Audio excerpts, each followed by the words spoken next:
एक शाम मैं सीढ़ी पर अपनी मनपसंद फिल्म बंदनी देख रही थी कि अपने सामने के खाली पड़े दो मंजिले मकान के सामने ट्रक रुकने और कुछ देर बाद अपने दरवाजे पर दस्तक पड़ते ही समझ गई कि अब मैं फिल्म पूरी नहीं देख पाऊंगी।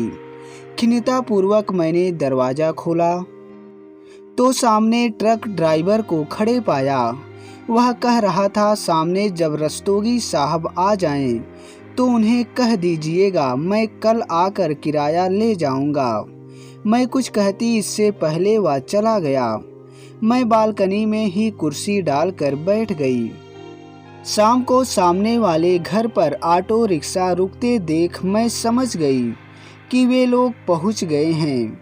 घंटे भर में नमकीन पूड़ी और आलू मटर की सब्जी बनाकर टिफिन में पैक करके मैं अपने नौकर के साथ सामने वाले घर पहुंची। कॉलबेल बजाने पर 5 साल की बच्ची ने दरवाज़ा खोला। तब तक रस्तोगी जी अपनी पत्नी सहित वहीं आ पहुँचे। मैंने बताया कि मैं सामने के मकान में रहती हूँ। मिसेज रस्तोगी ने नमस्कार किया और बताया कि उनका मेरठ से दिल्ली स्थानांतरण हुआ है। सफ़र से थकी हुई है, घर भी व्यवस्थित करना है और बच्चे भूखे हैं। अभी तुरंत तो गैस का कनेक्शन नहीं मिलेगा। कुछ समझ में नहीं आ रहा है, क्या करूं? मैंने कहा, घबराइए नहीं, मैं घर से खाना बनाकर लाई हूं। नहा धोकर खाना वगैरह खा लीजिए। वैसे मेरे घर में एक अतिरिक्त सिलेंडर है, फिलहाल उससे काम चला लीजिए। बाद में कनेक्शन मिलने पर वापस कर दीजिएगा। इस तरह मेरा परिचय रस्तोगी परिवार से हुआ। उन्होंने अपने तीनों बच्चों का नाम पास के मिशनरी स्कूल में लिखवा दिया था। धीरे धीरे वे नए माहौल में एडजस्ट हो गए। मेरे चारों बच्चे अपनी पढ़ाई में लगे रहते थे।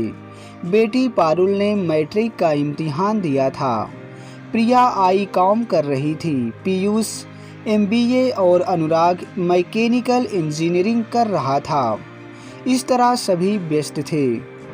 कभी कभार मैं सामने रस्तोगी जी के घर उनकी पत्नी से गपशप करने पहुंच जाती। कभी वह मेरे घर आ जाती। 27 वर्षीय अमृता बहुत जिंदा दिल औरत थी। हमेशा हंसती और हंसाती रहती। मैंने घर में ही बाहर के कमरे में ब्यूटी पार्लर खोल रखा था। अमृता पार्लर के कामों में मेरी मदद भी कर देती थी।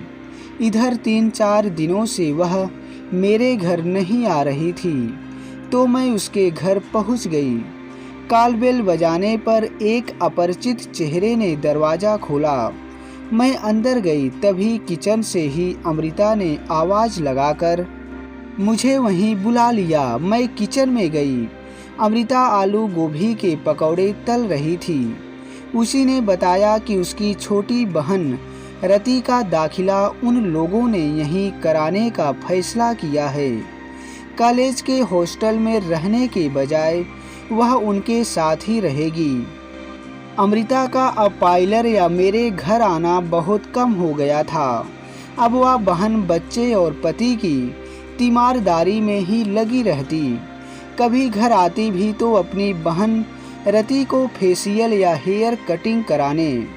मैं उससे कहती, अमृता कभी अपनी तरफ भी ध्यान दिया करो। अपने चीर परिचित हंसोड़ अंदाज में वह कहती, मुझे कौन सा किसी को दिखाना है। रति को कॉलेज जाना पड़ता है, इसे ही ब्यूटी ट्रीटमेंट दीजिए। रति नाम के ही अनुरूप खूबसूरत थी। गोरी लंबी सुराहीदार गर्दन और छरहरा बदन। उसके जिस्म पर पाश्चात्य पोशाकें भी बहुत फबती थी। दिन बीतते गए, मैं अपने घर और पार्लर में व्यस्त थी। अमृता का आना बिल्कुल खत्म हो गया था। एक दिन मैं पारुल के साथ शॉपिंग के लिए निकली हुई थी कि मार्केट से सटे गायनोकोलॉजिस्ट के क्लिनिक की सीढ़ियों से उतरते अमृता को देखा। शुरू में तो मैं उसे पहचान ही नहीं पाई। कभी गतराए जिस्म वाली अमृता सिर्फ हड्डियों का ढांचा नजर आ रही थी। जब तक मैं उस तक पहुंचती उसकी टैक्सी दूर निकल गई थी। शाम को मैंने उसके घर जाने का निश्चय किया। मैं उसके घर गई तो मुझे देखकर उसे प्रसन्नता नहीं हुई। वह दरवाजे पर ही खड़ी रही तो मैंने ही कहा, क्या अंदर नहीं बुलाओगी? हिचकते हुए वह दरवाजे से हट गई। मैं अंदर घुसी ही थी कि रस्तोगी और रति की सम्मिलित हंसी गूंज उठी। अमृता लगभग खींचते हुए मुझे अपने कमरे में ले गई। मैंने ही शुरुआत की, सच सच बताना अमृता, क्या बात है? जोर देने पर जैसे रुका हुआ बांध टूट पड़ा। उसने कहा, दीदी आपने सही कहा था, मुझे खुद पर भी ध्यान देना चाहिए था। मैंने कभी जिस बात की कल्पना भी नहीं की थी वह हुआ। रति और विजय में नाजायज संबंध है। मैं जब रति को वापस भेजने की बात करती हूँ तो रति तो कुछ नहीं कहती, पर विजय मुझे मानसिक और शारीरिक दोनों रूप से प्रताड़ित करते हैं। कहते हैं रति नहीं जाएगी, तुम्हें जहाँ जाना हो जाओ। रति प्रत्यक्ष में कुछ नहीं कहती, पर अकेले में मुझे घर से बाहर निकालने की जिद विजय से करती है। मैं सुनकर स्तब्ध रह गई। मैं तो डॉक्टर के पास भी गई थी। घर में यह स्थिति है और मैं प्रेग्नेंट हूँ। मैं इससे छुटकारा चाहती थी, पर डॉक्टर ने कहा तुम बहुत कमज़ोर हो, ऐसा नहीं हो सकता। मैंने कहा तुम इतनी कमज़ोर कैसे हो गई हो? उसने कहा सब समय की मार है। 6 महीने बीत गए। एक रात 12 बजे विजय रस्तोगी हाँफता हुआ मेरे घर आया। उसने बताया अमृता को ब्लीडिंग हो रही है, वह तड़प रही है, उसे हॉस्पिटल ले जाना है, प्लीज़ अपनी गाड़ी दीजिएगा। यह सुनते ही हम आनन फानन उसे गाड़ी पर लादकर साथ ही अस्पताल पहुँचे। तुरंत उसे आईसीयू में भर्ती किया गया। सीजेरियन द्वारा उसने एक पुत्र को जन्म दिया। 4 घंटे बाद वह होश में आई तो उसने सिर्फ मुझसे मिलना चाहा। नर्स ने सबको बाहर रोक दिया। मैं जब अंदर पहुंची तो उसने अटकते हुए कुछ कहना चाहा और इशारे से अपने पास बुलाया। मैं पहुंची तो बगल ही में फलों के पास रखी हुई अत्याधुनिक टार्च को उठाने को कहा। उसने इशारे से फोटो खींचने की बात जैसे ही की उसके प्राण पखेरु उड़ गए। मैंने उस टार्च को अपने बैग में रख लिया। सभी लोग रोने लगे। रति रोते हुए कह रही थी, दीदी का पैर फिसलना उनके लिए काल हो गया, काश उनका पैर ना फिसला होता। अमृता के घर मातमी माहौल था। क्रियाकर्म से निपटने के बाद मैं घर में बैठी आया हुआ ईमेल चेक कर रही थी। उसमें मुझे अमृता का मेल मिला, जिसमें मुझे पता चला कि हादसे वाले दिन उसने सेल्समैन से सिस्टमैटिक टार्च कम वीडियो कैमरा खरीदा था, जो देखने में साधारण टार्च लगता था, परंतु वह वीडियोग्राफी और रोशनी दोनों का काम करता था। वह मुझसे मिल तो नहीं सकती थी, इसीलिए मुझे मेल किया था। मैंने उसकी टार्च को उलट पुलट कर देखा तो उसमें मुझे एक कैसेट मिला। मैंने उसे सीडी में लगाया। ऑन करने पर मैं यह देखकर दंग रह गई कि उसमें विजय रस्तोगी और रति लात घूंसों से अमृता की पिटाई कर रहे थे।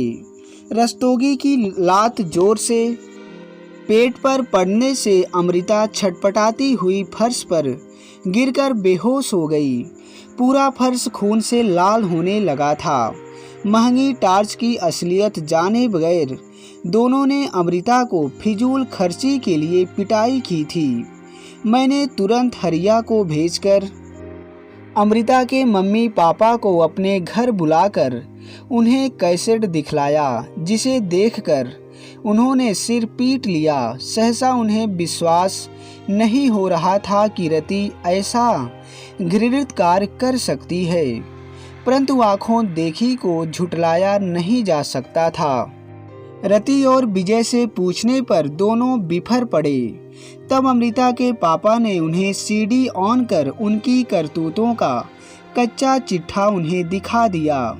शर्म, ग्लानि और क्षोभ से रति ने कीटनाशक पी लिया। अस्पताल ले जाने के क्रम में ही रति की मौत हो गई। अमृता के माता पिता ने तुरंत विजय के नाम केस फाइल किया और सबूत के तौर पर सीडी को पेश किया गया, जिसके आधार पर अमृता की हत्या के जुर्म में विजय रस्तोगी को जेल की सजा हो गई। बच्चों को नाना नानी अपने साथ ले गए। मुझे इस बात की बेहद खुशी हुई कि अमृता को तड़पाकर मारने वाले भी अपने अंजाम को पहुंच गए।